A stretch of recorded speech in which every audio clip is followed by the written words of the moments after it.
Hello दोस्तों, स्वागत है आप सभी का आपके अपने यूट्यूब चैनल पर। कैसे हैं आप सब दोस्तों। आज की इस क्लास में हम करेंगे बीएड फर्स्ट ईयर के पेपर सेकंड का रिवीजन, जिसमें आज हमने लिया है शिक्षा मनोविज्ञान के टॉपिक को, यानी कि एजुकेशनल साइकोलॉजी क्या है इसके बारे में जानेंगे। ये टॉपिक आपके एग्ज़ाम में हर बार पूछा जाता है, तो इस बार भी आएगा। आप इसे बहुत ही अच्छे से पढ़ कर जाइएगा, क्योंकि अब जो है अगर आप अवर यूनिवर्सिटी से हैं तो आपकी डेट शीट भी जारी कर दी गई है। बहुत ही कम टाइम आपको दिया गया है, तो अब क्या करिए, आप सिर्फ और सिर्फ रिवीजन करते रहिए। आपको क्लासेस लगातार यहाँ पर दी जाएंगी, जिससे आपका रिवीजन बहुत ही अच्छे से हो जाएगा। तो चलिए क्लास को स्टार्ट करते हैं, जानेंगे शिक्षा मनोविज्ञान के बारे में। देखिए, शिक्षा मनोविज्ञान जो है ये दो शब्दों से मिलकर बना है। आपको दिख रहा होगा शिक्षा प्लस मनोविज्ञान। अतः शिक्षा मनोविज्ञान का शाब्दिक अर्थ क्या बना, शिक्षा से संबंधित मनोविज्ञान ही क्या है, शिक्षा मनोविज्ञान है। बहुत ही आसान सा यहाँ पर दिया गया है। तो दूसरे शब्दों में अगर कहा जाए तो शिक्षा मनोविज्ञान मनोविज्ञान यानी कि साइकोलॉजी का ही एक व्यवहारिक रूप है तथा शिक्षा की प्रक्रिया में मानव व्यवहार का अध्ययन करने वाला ही एक विज्ञान माना जाता है। तो यहाँ पर आपने जाना शिक्षा मनोविज्ञान का अर्थ। अब देखिएगा, शिक्षा मनोविज्ञान जो शब्द है, जो मैंने बताया आपको कि दो शब्दों से मिलकर बना है, शिक्षा और मनोविज्ञान, तो इनका भी अर्थ जानना जरूरी है कि शिक्षा क्या क्या अर्थ है और मनोविज्ञान का क्या अर्थ है।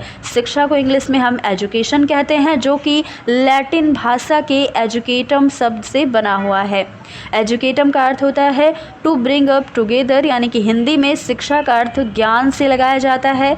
गांधी जी के अनुसार शिक्षा का तात्पर्य व्यक्ति के शरीर, मन और आत्मा के पूरे विकास से है। गांधी जी ने कहा कि शिक्षा का मतलब व्यक्ति के शरीर, मन और आत्मा, मतलब सभी का विकास होना ही क्या है, शिक्षा है। ये कहना था गांधी जी का। अंग्रेजी में जो साइकोलॉजी शब्द है, अभी तक हमने जाना शिक्षा शब्द का अर्थ यानी कि एजुकेशन का, अब दो शब्दों से मिलकर बना है। तो एक तो एजुकेशन था यानी कि शिक्षा था, दूसरा क्या था, साइकोलॉजी शब्द था। साइकोलॉजी शब्द भी दो शब्दों से मिलकर बना है, साइकी प्लस लोगस। साइकी का अर्थ होता है आत्मा और लोगस का अर्थ होता है विचार विमर्श करना या फिर अध्ययन करना। तो आत्मा का अध्ययन करना ही क्या कहलाता है, साइकोलॉजी या मनोविज्ञान कहलाता है। या फिर आप कह सकते हैं कि मन का अध्ययन करना भी मनोविज्ञान कहलाता है। तो इस प्रकार से एजुकेशन शब्द का अर्थ और साइकोलॉजी शब्द का अर्थ आपको पता चल गया। अब देखिएगा, शिक्षा मनोविज्ञान से तात्पर्य शिक्षण एवं सीखने की प्रक्रिया को सुधारने के लिए मनोवैज्ञानिक सिद्धांतों का प्रयोग करने से होता है। शिक्षा मनोविज्ञान शैक्षिक परिस्थितियों में व्यक्ति के व्यवहार का अध्ययन करता है। तो यहाँ पर आपने जाना शिक्षा मनोविज्ञान का अर्थ। आगे देखिएगा, अब यहाँ पर कुछ परिभाषा दी गई हैं। पहली परिभाषा कॉल्सनिक ने दी है कि शिक्षा मनोविज्ञान के सिद्धांतों और उपलब्धियों का शिक्षा में ही एक प्रयोग है। जेम्स ट्रेवर ने कहा है कि व्यवहारिक मनोविज्ञान की वह शाखा जो शिक्षा समस्याओं के मनोवैज्ञानिक अध्ययन के साथ मनोवैज्ञानिक खोजों तथा सिद्धांतों का शिक्षा में प्रयोग करने से संबंधित है, यही शिक्षा मनोविज्ञान कहलाती है, जेम्स ट्रेवर के अनुसार। अगली परिभाषा स्टाउट ने दी है कि मनोविज्ञान द्वारा शिक्षा के सिद्धांतों को दिया जाने वाला एक मुख्य सिद्धांत यह है कि नवीन ज्ञान का विकास पूर्व ज्ञान के आधार पर किया जाना चाहिए। क्रो की परिभाषा है कि शिक्षा मनोविज्ञान व्यक्ति के जन्म से लेकर वृद्धावस्था तक अधिगम का वर्णन व व्यवस्था करती है। जब से व्यक्ति जन्म लेता है और जब तक बूढ़ा नहीं हो जाता, तब तक उसके अधिगम यानी कि सीखने की व्यवस्था करता रहता है। कौन, मनोविज्ञान या शिक्षा मनोविज्ञान। अगली परिभाषा स्टीफन ने दी है कि शिक्षा मनोविज्ञान शैक्षिक विकास का एक क्रमिक अध्ययन है, जो क्रम से हम अध्ययन कर सकें शिक्षा के क्षेत्र में, वही क्या है, शिक्षा मनोविज्ञान है। तो ये सारी परिभाषा यहाँ पर दी गई हैं, जो आपको बहुत ही अच्छे से याद रखना है। आगे देखिएगा, शिक्षा मनोविज्ञान एक क्या है, एक व्यवहारिक विज्ञान है। व्यवहार में हमें दिखाई देता है, जो जीवन के वास्तविक आदर्शों की प्राप्ति में सहायक होता है। यह एक विधायक विज्ञान है, जिसने मनोविज्ञान के सिद्धांतों को अपनाकर शिक्षा में उनका एक प्रयोग किया है या फिर अनुप्रयोग किया है। तो यहाँ पर एक परिभाषा और है, क्रो एवं क्रो ने कहा है कि शिक्षा मनोविज्ञान को व्यवहारिक मनोविज्ञान माना जा सकता है, क्योंकि यह मानव व्यवहार के संबंध में वैज्ञानिक विधियों से जटिल सिद्धांत और तथ्य के अनुसार सीखने की व्यवस्था करता है। तो क्रो एवं क्रो के अनुसार आपने दो परिभाषा देखी हैं जो कि बहुत ही ज़्यादा इम्पॉर्टेंट है इनकी परिभाषा। अब देखिएगा, शिक्षा मनोविज्ञान की कुछ विशेषताएं हैं। शिक्षा मनोविज्ञान एक व्यवहारिक विज्ञान है, यह आप सभी ने जाना, जो कि व्यक्ति के व्यवहार व्यक्तिगत और सामूहिक दोनों रूपों में अध्ययन करता है। दूसरी विशेषता यह है कि यह अनुसंधानों का शैक्षिक परिस्थितियों में प्रयोग करता है जो मानव तथा प्राणियों से रिलेटेड होता है। जो भी अनुसंधान यानी कि जो रिसर्च किए जाते हैं शिक्षा परिस्थितियों में प्रयोग करते हैं, तो यही सारी रिसर्च मानव से ही तो रिलेटेड होते हैं। शिक्षा मनोविज्ञान के सिद्धांतों का शिक्षा में ही प्रयोग है और शिक्षा मनोविज्ञान छात्रों, अध्यापकों और अभिभावकों के लिए आवश्यक रूप से जानने योग्य है। शिक्षा मनोविज्ञान जीवन के वास्तविक आदर्शों की प्राप्ति में भी सहायक होता है। तो यहाँ पर ये सारी विशेषताएं हैं एजुकेशनल साइकोलॉजी की। अब देखिएगा, एजुकेशनल साइकोलॉजी का विषय क्षेत्र क्या है या फिर स्कोप क्या है। तो शिक्षा मनोविज्ञान में हम कुछ तथ्यों का अध्ययन करते हैं। जैसे पहला तथ्य है मानव विकास का। शिक्षा मनोविज्ञान बालक के विकास की अवस्थाओं का भी अध्ययन करता है। यह अध्ययन वैज्ञानिक रीति से किया जाता है, एक वैज्ञानिक तरीके से किया जाता है। इसमें विकास की 3 प्रमुख अवस्था होती है जिसका हम अध्ययन करते हैं। पहला अवस्था कौन सी है? शैशवावस्था, जिसे हम इन्फेंसी कहते हैं। बाल्यावस्था दूसरी अवस्था है चाइल्डहुड की, और तीसरी है किशोरावस्था या एडोलेसेंस जिसे हम कहते हैं। तो इन 3 प्रमुख अवस्थाओं का अध्ययन करती है शिक्षा मनोविज्ञान।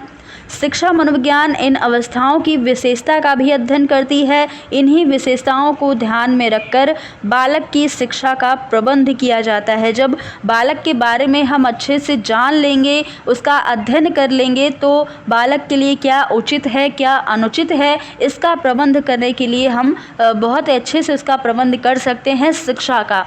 अब अगला क्या है? असाधारण बालकों का अध्ययन। तो विद्यालय में सभी प्रकार के बालक पढ़ने आते हैं, चाहे वो गरीब हो, अमीर हो, कैसे भी बालक हो, सभी बालक पढ़ने आते हैं। इनमें से कुछ पिछड़े बालक होते हैं, कुछ मंदबुद्धि बालक होते हैं, कुछ समस्यात्मक बालक होते हैं जो हमेशा समस्या उत्पन्न करते हैं, और कुछ बालक प्रतिभाशाली होते हैं। ऐसे बालक असाधारण बालक कहलाते हैं। शिक्षा मनोविज्ञान में ऐसे बालकों का अध्ययन किया जाता है। ऐसे बालकों के लिए विशेष शिक्षा का प्रबंध भी किया जाता है। अगला देखिएगा, व्यक्तिगत विभिन्नताओं का अध्ययन, यानी कि इंडिविजुअल डिफरेंस जो होते हैं। सभी बालक एक समान नहीं होते, या फिर कोई भी व्यक्ति एक समान नहीं होता, चाहे वह जुड़वा ही क्यों ना हो। सभी व्यक्ति जो यहाँ पर हैं वो सभी एक दूसरे से अलग होते हैं। यही कहलाता है व्यक्तिगत विभिन्नता। उनकी रुचियाँ, अभिरुचियाँ, बौद्धिक स्तर और क्षमताएँ ये सभी अलग अलग होती हैं। शिक्षा मनोविज्ञान हमें ये बताता है कि हमें व्यक्तिगत विभिन्नताओं के आधार पर शिक्षा क्यों देनी चाहिए। शिक्षा मनोविज्ञान हमें यह भी बताता है कि किस बालक को किस प्रकार की शिक्षा देनी है, क्योंकि सभी बालक एक दूसरे से अलग हैं। तो जाहिर सी बात है कि सबका माइंड भी अलग होगा और सबकी समझने की क्षमता भी अलग होगी। तो इस प्रकार से हमें कैसी शिक्षा देनी है सबको, जो सबके समझ में आ जाए, इंडिविजुअल डिफरेंस होते हुए भी। तो यह हमें कौन बताता है? शिक्षा मनोविज्ञान के द्वारा पता चलता है। अगला है अनुशासन संबंधी अध्ययन। प्रत्येक शैक्षणिक संस्था यानी कि जो विद्यालय होते हैं उनमें अनुशासन का विशेष महत्व होता है, परंतु विद्यालय में यह समस्या रहती है कि अनुशासन को कैसे स्थापित किया जाए, अनुशासन बनाया कैसे जाए विद्यालय में। यह समस्या शिक्षा मनोविज्ञान के द्वारा सुलझाई जा सकती है। विद्यालय में अनुशासन स्थापित करने के लिए शिक्षा मनोविज्ञान की सहायता ली जाती है। तो कैसे अनुशासन को बनाए रखना है, कैसे बच्चों को अनुशासित करना है, ये सारी बातें कौन बताता है? हमें शिक्षा मनोविज्ञान के द्वारा ही पता चलती हैं। अगला है व्यक्तित्व का अध्ययन करना। व्यक्तित्व क्या है? पर्सनालिटी के बारे में क्या है? पर्सनालिटी साधारण भाषा में व्यक्तित्व का जो अर्थ लगाया जाता है मनोविज्ञान में, उसे हम व्यक्तित्व नहीं कहते। अनेक शील गुण व्यक्तित्व का निर्माण करते हैं। शिक्षा मनोविज्ञान में इन्हीं शील गुणों का अध्ययन किया जाता है, जिससे हमें लोगों के व्यक्तित्व का पता चलता है। अगला है मापन और मूल्यांकन के बारे में। तो शिक्षा के क्षेत्र में मूल्यांकन का एक बहुत बड़ा महत्व माना जाता है। शिक्षा और अभिभावक यह जानना चाहते हैं कि उनके बालकों ने कितना ज्ञान अर्जित किया है और भविष्य में उनसे क्या आशा की जा सकती है, इसलिए उनका मूल्यांकन भी किया जाता है। जैसे आप परीक्षा देते हैं तो ये आपका मूल्यांकन ही तो है।